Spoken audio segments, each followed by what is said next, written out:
Questioner. God is an experience in time, but the experiencer is timeless. Maharaj.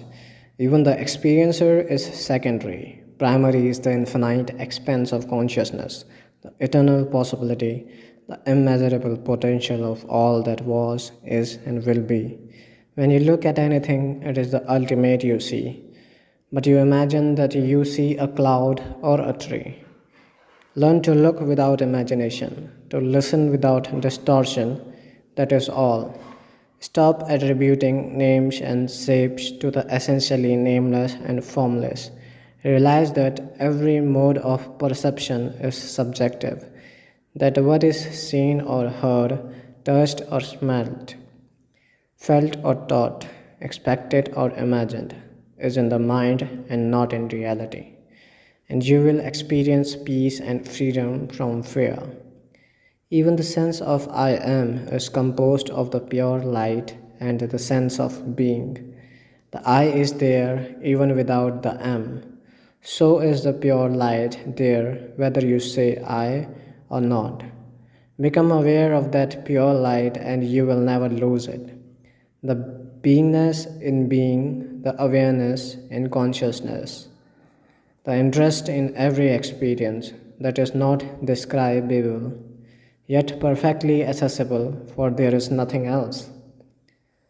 Questioner. You talk of reality directly as the all-pervading, ever-present, eternal, all-knowing, all-energizing first cause.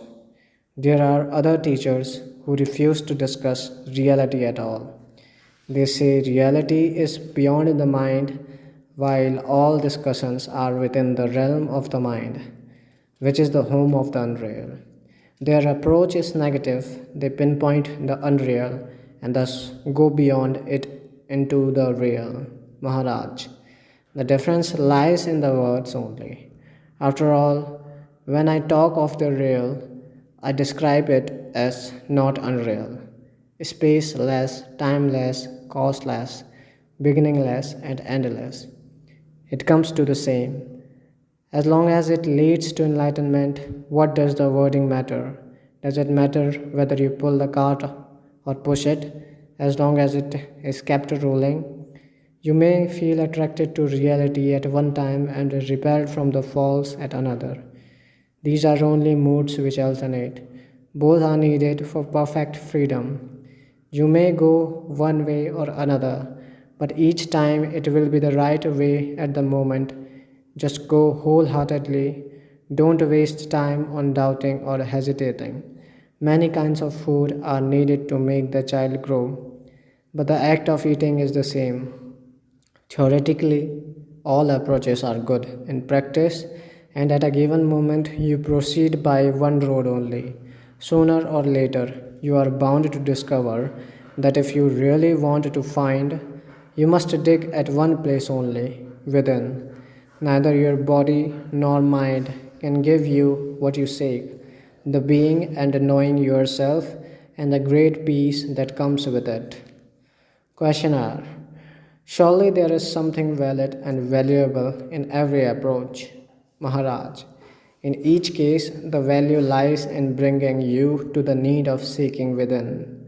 Playing with various approaches may be due to resistance to going within, to the fear of having to abandon the illusion of being something or somebody in particular.